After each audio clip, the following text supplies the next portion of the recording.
พักโบกอมเรียกเสียงกรี๊ดแฟนไทยในบรรยากาศ Korea Welcomes You รวมตัวศิลปินสร้างสีสันที่ Korea Pavilion เสียงกรี๊ดดังขึ้นทันทีที่พักโบกอมปรากฏตัวในกิจกรรมพิเศษ Korea Tourism Showcase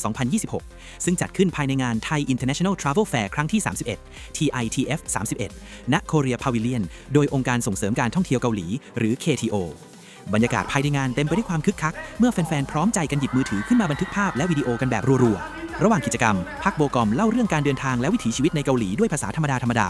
หลายคำตอบของเขาเป็นเรื่องเล็กๆใกล้ตัวตั้งแต่มุมมองการใช้ชีวิตไปจนถึงประสบการณ์ระหว่างการเดินทางซึ่งถูกหยิบมาเล่าสลับกันตลอดช่วงกิจกรรมสีสันของงานยังเพิ่มขึ้นเมื่อไดซ์ปรากฏตัวร่วมกิจกรรมพร้อมแบ่งปันประสบการณ์ทริปเที่ยวเมืองปูซานทั้งเรื่องอาหารบรรยากาศเมืองชายทะเลและโมเมนต์ระหว่างการเดินทางที่หลายคนคุ้นเคยจากคอนเทนต์ออนไลน์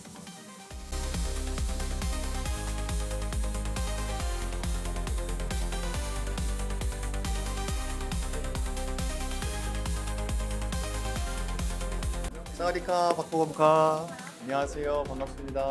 ครับที่ได้เจอ 박보검입니다 ทุกคนนะครับช่วงนี้เป็นช่วงเทศกาลปีใหม่จีนนะครับอยากให้ท่านผู้ฟังผู้สวัสดีปีใหม่กับแฟน 네, 2026년 된 이후로 태국 방문 이번이 처음이신데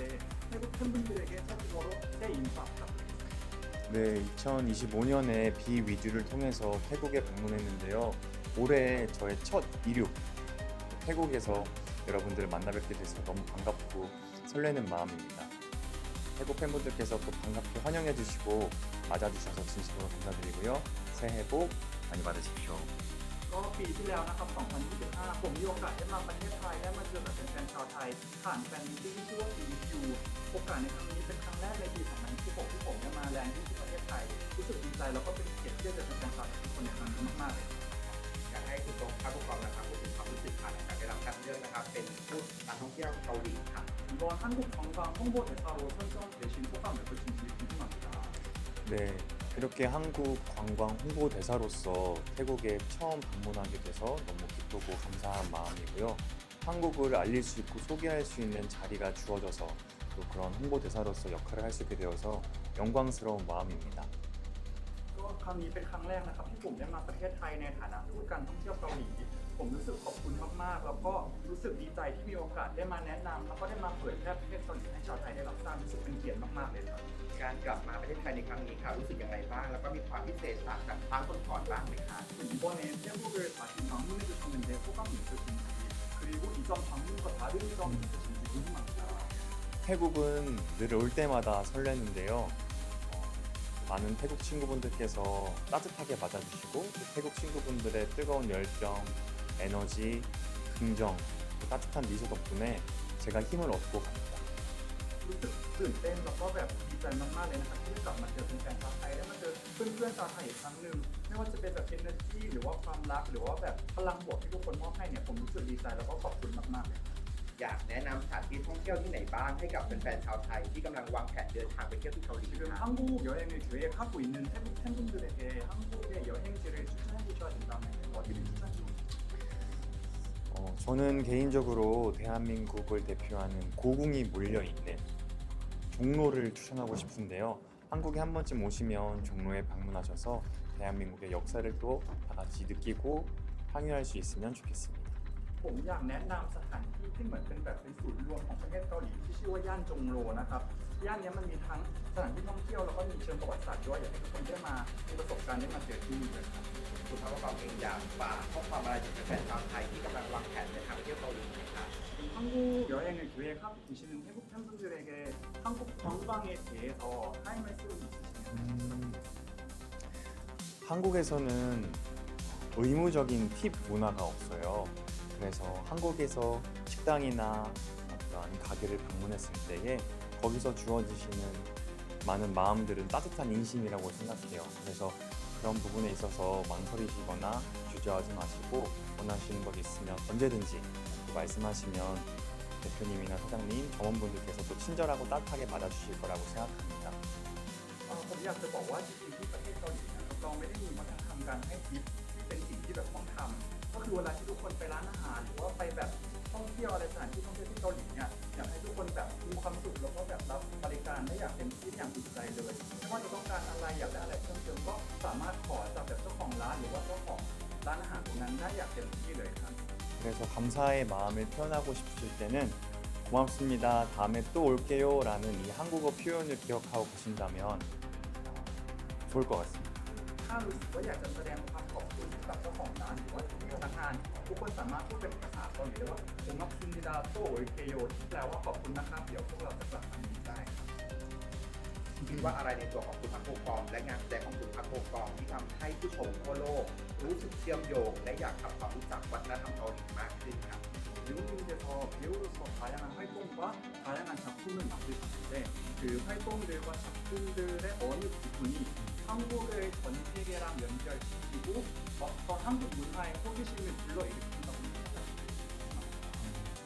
개인적으로는 한국에서의 영화, 드라마 속 이야기의 소재들은 우리 주변에서의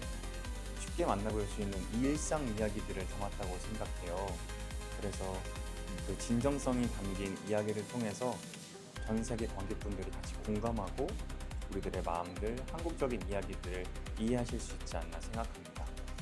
ผมคิดว่าไม่ว่าจะเป็นภาพยนตร์หรือว่าซีรีส์ของเกาหลีนะครับทุกอย่างที่อยู่ในเรื่องราวเหล่านั้นมันจะเป็นเรื่องราวที่อยู่ในครอบครัวชีวิตประจำวันของคนเกาหลีจริงๆผมเลยคิดว่าความจริงใจแล้วก็ความแบบใส่ซื่อตรงตรงนี้มันเป็นสิ่งที่ทำให้คนทั่วโลกรู้สึกว่าเห็นด้วยแล้วก็รีเลทกับเรื่องราวเหล่านี้ก็เลยให้ความสนใจแล้วก็เชื่อมประเทศเกาหลีกับทั่วโลกได้ คุณพักโบกอมคิดว่าอะไรคือเหตุผลที่ทำให้คนไทยรู้สึกว่าตัวเองเนี่ยเข้ากับการท่องเที่ยวเกาหลีได้ดีเป็นพิเศษเลย 태국분들이 한국 여행 가실 때마다 한국이랑 너무 잘 맞는다고 이렇게 말씀을 많이 해주시는데 태국분들이 한국이랑 잘 맞는다고 느껴지시는 이유가 뭔지 생각하세요? 아무래도 맛있는 음식도 있고 태국분들과 한국분들의 일상의 소중함을 알고 그 속에서 보내는 시간이 좀 같지 않나. 그래서 많은 분들이 또 좋아해 주시지 않나라고 생각합니다. ผมคิดว่าอันดับแรกน่าจะเป็นอาหารที่อร่อยของประเทศเกาหลีนะครับแล้วก็คิดว่าทั้งชาวไทยแล้วก็ชาวเกาหลีเนี่ยทุกคนจะรู้สึกได้ถึงความสำคัญแล้วก็ความล้ำค่าของชีวิตประจำวัน ก็เลยคิดว่าน่าจะเป็นเหตุผลที่ชาวไทยทุกท่านเวลาไปเที่ยวประเทศเกาหลีเราก็จะสามารถรู้สึกถึงความรู้สึกของเขา 그리고 또 하나 또 태국분들과 한국분들의 공통점이라고 할 수 있는 건 따뜻한 마음, 인심, 미소인 것 같습니다. แล้วก็คิดว่าสิ่งที่ชาวเกาหลีแล้วก็ชาวไทยมีร่วมกันน่าจะเป็นความอบอุ่นแล้วก็แบบรอยยิ้มที่มีให้กันนะครับ ธรรมชาติของเกาหลีควรไปช่วงไหนหรือที่ไหน เพื่อเติมออกซิเจนให้กับปอดของเราค่ะ 만약에 한국의 자연을 좀 즐기고 힐링을 하고 싶으신 분들에게 한국의 어느 시기나 어느 장소에 가는 게 좋을까요? 대한민국은 사계절이 뚜렷하고 아름다운 나라라서 언제든 방문하시면 한국의 끝없는 매력과 아름다움을 느끼실 수 있다고 생각하는데요. 개인적으로는 예쁜 꽃이 피는 봄이나 또 단풍나무나 은행나무를 볼 수 있는 가을에 방문하시면 더할 나위 없이 행복한 시간을 보낼 수 있지 않을까 생각합니다. ผมคิดว่าด้วยความที่ประเทศเกาหลีนะครับมี4ฤดูที่แบ่งแยกกันอย่างชัดเจนเลยทำให้มีเสน่ห์ที่แบบล้นแบบไม่มีที่สุดเลย แต่ว่าถ้าไปในช่วงฤดูใบไม้ผลิที่มีดอกไม้บานหรือว่าจะเป็นช่วงฤดูใบไม้ร่วงที่ใบไม้เก็บอย่างเงี้ยทุกคนก็น่าจะมีช่วงนั้นที่มีความสุขได้ 그 시기에 추천하고 싶은 여행지는 한양 도성 성곽길이라는 곳이 있는데요. 그 곳에 방문하면 한국의 역사적인 곳들을 한눈에 볼 수 있는 아름다운 자연과 역사 보존을 아마 눈으로 다 담으실 수 있지 않을까 생각해요. ถ้าทุกคนไปที่ประเทศเกาหลีในช่วงฤดูหนาวนะครับมันจะมีสถานที่ที่ชื่อว่าฮันยังโซฟองซึ่งมันจะเป็นสถานที่ที่มีทั้งเป็นความธรรมชาติแล้วก็มีความเป็นประวัติศาสตร์อยู่ในของประเทศเกาหลีในนั้นคิดว่าทุกคนน่าจะสามารถสนุกกับสถานที่ตรงนั้นได้ครับ อยากให้คุณพักโบกอมค่ะพูดถึงความประทับใจในแฟนมิตติ้งที่จัดขึ้นเมื่อปีที่แล้วที่ไทยนะคะ และปีนี้ค่ะจะมีอีกไหมคะ 그리고 작년에 또 태국에서 팬미팅을 이렇게 진행하셨는데 그거에 대한 소감 어떠신지와 올해도 그런 팬미팅을 우리가 기대할 수 있는지 한번 해주세요. 네, 작년에 Be With You라는 테마로 태국에서 팬분들과 만날 수 있는 시간이 주어졌었는데요. 그날 발걸음해 주시고 시간 내어주신 태국 팬슨 친구분들께 진심으로 감사드리고요. 덕분에 행복하고 즐거운 여행이었습니다. 올해는 또 새로운 작품, 새로운 역할을 보여드리고 싶어서 달리려고 해요. 열심히 작품 활동을 하려고 하는데 팬분들과 만날 수 있는 기회가 주어진다고 하면 또 태국에서 여러분들께 소식 전해드릴 수 있도록 준비해 보도록 하겠습니다.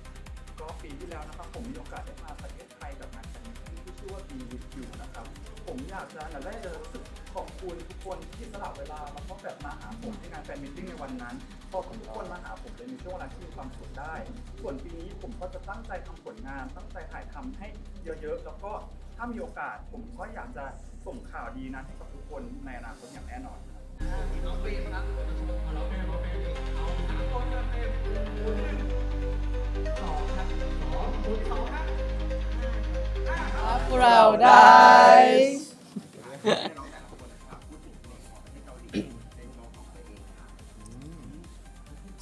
เริ่มที่ใครดีของผมมันเป็นเรื่องของบ้านเมืองแล้วก็แสงบอกว่าที่นั่นครับรู้สึกว่าแสงที่นั่นโกงมาก เราเดินไปตรงไหนแบบมันก็สวยหมดเลยครับคือผมรู้สึกว่าตอนที่ไปได้มีโอกาสไปปูซานไปประเทศเกาหลีครับรู้สึกว่าถึงแบบตัวเองแบบอยากเป็นเทคทานเดินไปทั้งเมืองเนี่ยรู้สึกว่าเมืองมันสวยแล้วก็เดินเพลินๆแล้วมันแบบด้วยอากาศด้วยครับเย็นด้วยครับรู้สึกว่าแบบเดินแล้วแบบมันมีความสุขมากๆครับเหมือนเราไปเจอแบบบ้านเมืองใหม่ๆเจอแบบมุมมองการใช้ชีวิตแบบใหม่แล้วผมชอบมาก ครับของผมเป็นเรื่องบรรยากาศอากาศด้วยครับเพราะว่าเป็นสิ่งที่ผมชอบมากเพราะว่าอากาศรู้สึกว่าอากาศที่นู่นพาให้ผมแบบแอคทีฟกับทุกวันแบบมากๆเพราะว่าลงไปเดินเล่นตอนคืนก็ไปเดินเล่นไปเดินเล่นไง ใช่ บ่อยมากแบบว่าไปบ่อยมากๆจริงๆเพราะว่าบรรยากาศที่นู่นสวยแล้วก็อบอุ่นมากครับ ครับของผมก็จะเป็นนี่ถ้าผมตอบนี่อาหารอยู่แล้วครับคือของกินอร่อยครับก็ผมชอบมากๆแล้วก็เป็นคนสุดท้ายที่กินอยู่ตลอดเลยนะครับ ใช่ ใช่ครับ ครับผมก็ของเฟรมพูดถึงปูซานแล้วกันครับผมเพราะว่าที่พวกเราไปมาก็คือปูซานคืออยากจะบอกว่าบ้านเมืองนะครับรวมถึงผู้คนน่ารักมากๆเป็นเมืองที่ค่อนข้างแบบว่าไลฟ์ลี่ครับผมคือเป็นเมืองที่บรรยากาศมีคึกคืนด้วยแล้วก็เงียบสงบด้วย อย่างย่านที่พวกเราพักกันก็คือพักที่แฮอุนแดครับผมเป็นย่านที่แบบว่าเหมือนวัยรุ่นคึกคืนเวลาไปเที่ยวกันเนี่ยก็สนุกมากเลยครับผมแล้วก็คือมีซอยหนึ่งที่เป็นตลาดไปเดินพาพี่เล็กไปตะลุยกินไงครับตามถึง ไปกินนี่นะฮอตต็อกแล้วก็ฮอตต็อก ฮอตต็อก ฮอตต็อก ฮอตต็อก นี่ ฮอตต็อก อร่อยมากครับ พี่เจน ว่าปูซานที่สำคัญนี่คือทะเล อื ทะเล ม นี่คือพระเอกของที่นั่นเลยรู้สึกว่าสวยมากๆแล้วด้วยความที่บรรยากาศดีอีกอย่างเงี้ยก็คือไปเดินริมชายหาดผมว่า เห็นสะพาน เอ ด้วย อผมว่ามันดีมากๆเลย ใช่ แล้วเขาแบบตกแต่งเดคอเรททะเลของเขาอะไรเงี้ยรู้สึกว่าอยากให้แบบวัยรุ่นเจนซีหรืออะไรเงี้ย ปิกนิก ว่าลองไปเพราะว่ามันสวยมากจริงๆครับผม ครับผม วันนี้รู้สึกเรื่องอาหารไปแล้วอยากรู้ครับว่าอาหารจานไหนของเกาหลีที่เราแต่ละคนชอบเป็นพิเศษ ยากอ่ะ ผมชอบอันนั้นนะหมี่เย็นเรียกว่าอะไรนะ อ๋อนิ่งเดียวเลย ใช่ใช่ใช่ เนงเมียนเหรอ ใช่ใช่ใช่ อันนี้ชอบนิ่งเดียว ผมชอบมันสดชื่นแล้วก็ผมกินเรื่อยๆอะมันเหมือนแบบว่า เป็นอาหารที่รู้สึกว่ากินเท่าไหร่ก็ไม่อิ่ม ฮะกินเท่าไหร่ก็ไม่อิ่มเหรออิ่มหน่อย แบบกินได้เรื่อยๆอะไรอย่าง อะไร เงี้ย นะ เรื่อยๆกินได้ ของผมชอบปลาหมึกปิ้งครับ ปลาหมึกปิ้ง คือหมายถึงมันเป็นเหมือนแบบเป็นแบบปลาหมึกที่แบบว่าเหมือนแบบหนวดเยอะยังขยับได้อยู่คือตอนแรกอะรู้สึกว่าโอ้โหกลัวเราก็ไม่กล้าลองเลยแต่เฮ้ยมาทั้งทีเราก็ต้องลองครับแบบกับบรรยากาศทะเลด้วย แล้วพอได้กินไปจริงๆรู้สึกมันอร่อยกว่าที่คิดมากๆนะครับรู้สึกว่าพอจิ้มกับซอสแล้วแบบได้กินเหมือนแบบมันคือผมว่าอาหารใกล้จิ้มงานแล้วก็คืออาหารนะครับมันอร่อยอยู่แล้วแล้วบวกกับบรรยากาศของแบบว่าประเทศเกาหลีแบบริมทะเลโอ้โหอย่างนี้เลยครับ ฟิน เพื่อนๆนะมันอร่อย จริงครับ จริงๆเฟรมก็ชอบเนงเมียนเหมือนกันเป็นมาม่าเย็นแต่ว่าเป็นบะหมี่เย็นแต่ว่าส่วนตัวนะครับที่ชอบมากกว่านั้นก็คือชอบไก่ทอดเกาหลี กรอบมากๆ อร่อยกรอบ อร่อยมาก กรอบมาก เป็นจริง ๆ เป็นเมนูที่กินเยอะที่สุดแล้วครับทริปนี้ที่ไปกัน เชื่อ อีกอย่างหนึงคือกิมจิที่มันกรอบเหมือนกั ใช่กิมจิ ใช่ ผักมันกรอบมากอ่ะ ใช่ ที่เกาหลี ผักกรอบแบบสด ใช่คือ ครั ผ บ มชอบกินกับทุกอย่าง ของผมเป็นหมูย่างเกาหลีครับ Spicy Galbi อืม very good very good คือผมกินไม่เบื่อเลยครับ จริงแบบเป็นปิ้งย่างคือปิ้งย่างเกาหลีเป็นอะไรที่ผมกินแบบไม่มีทางเบื่อ ครับ คือสามารถให้ผมกินแบบทุกวันได้เลยครับผม ผมปิ้งย่างเหมือนกันครับชอบมากกินแบบว่าใส่ผักใส่อะไร มันเพลินอ่ะ ใช่ หยิบด้วยแบบว่า ใช่เรา ใส่ เรา นู่นใส่นี่ เราสร้างแบบคอมโบ ใช่ เราเองได้อะ คือเอ็ดคือเอ็ด สิ่งนี้กินกับสิ่งนี้ เออ คู่กับผักแบบเราคอมไบอะไรได้เต็มไปหมด ใช่ สนุกครับเป็นอาหารที่สนุกมาก หมูกับผักคอร์รันโดเล่เนี่ย Collaboration แบบนี้สุด ล่าสุดที่ไปทำรีโมทกับเรื่องของอาหารใช่ไหม คือไดซินปูซานเนี่ยทั้ง EP 1 EP 2 คือเรียกว่าเป็นเปิดประสบการณ์พวกเราแล้วกัน ก็หลาย ๆ คนก็คือยังไม่เคยไปปูซานกันมาก่อน ก็คืออย่างตัวเฟรมเนี่ยดีใจตั้งแต่ครั้งแรกเลยที่ได้ยินว่าเฮ้ยมีโอกาสที่จะได้ไปปูซานนะ ใช่ใช่ คือส่วนตัวเป็นคนชื่นชอบในประเทศเกาหลีอยู่แล้วด้วย แล้วก็ชอบดูรีวิวอะไรเงี้ยว่าแบบปูซานเป็นเมืองที่มีทะเลแล้วก็ไลฟ์ลี่มากเหมาะกับคนที่แบบว่าอยากไปเสพธรรมชาติในที่เกาหลีก็คือแต่ว่าไม่มีโอกาสได้ไปสักทีแล้วก็พอทาง KTO แบบว่ามาเชิญก็ตอนนั้นดีใจมากเลยครับผมแล้วก็ที่ประทับใจที่สุดเลยก็คือทะเล อย่างที่พี่เจบอกว่าเป็นซิกเนเจอร์ของปูซานเนาะแล้วก็คือเรียกว่าถ้าไปดูคอนเทนต์อ่ะพี่ยงอ่ะพาพวกเราถ่ายแบบพระอาทิตย์ตก ที่ทะเล ที่ เยอะ แบบว่า เยอะ ตรงทะเลเยอะมากเลยครับผมก็คือเป็นจุดที่พี่ประทับใจมากๆเลย ครับแต่ว่ารู้สึกว่ารายการนี้บอกว่าผมเป็นครั้งที่ผมมาปูซานแล้วผมรู้จักปูซานจริงๆครับเพราะว่าก่อนหน้านี้ที่มาปูซานบอกว่าผมมากับพ่อแล้วเหมือนพ่อก็พาแบบไปเยี่ยมญาติอะไรเฉยๆยังไม่ได้เข้าตัวเมืองหรือว่าสถานที่ที่มันแบบตะโกนออกมาว่าปูซานขนาดนั้นก็เลยทำให้ครั้งนี้บอกว่าได้เรียนรู้เรื่องปูซานเยอะมากๆครับสนุกมากครับ มีเที่ยวหลายที่เนาะ เยอะมากครับ ถ้าต้องเลือกหนึ่งที่ส่วนแฟนๆชาวไทยไปเที่ยวในปูซานไป โอ้ ที่ โห ไหน โอ้ยหนึ่งที่เหรอ ให้ที่เดียวอะ ผมว่าหมู่บ้านคำชอนนะ อ่า คำชอนวิลเลจผมว่ามันแบบว่าเป็นที่ที่สวยงามมากๆ แล้วก็เป็นที่ที่อาร์ตแบบอาร์ตเยอะ ใช่ใช่ใช่ จริงๆสีพาสเทล มีชุดฮันบกด้วยที่พวกเราไปใส่กันตอนนั้น แล้วก็มีเจ้าชายน้อยด้วย ใช่มีเจ้าชายน้อย ชาย ด้ว น้ ย อยที่พวกเราไปตามหารางวัลกัน ไปที่เป็นอาร์มี่นะค อ่ะ รับ สิ เออ ยังไงมัน คัมแบ็กพอดี เออ แนะนำให้ไปนะครับก็จะมีแบบว่า จิตรกรรม รูปภาพเกี่ยวกับของพี่ๆบนทันอยู่ พี่จองกุกกับพี่จีมินเพราะว่าพี่จองกุกกับพี่จีมินเนี่ยเกิดที่ปูซาน ใช่ครับ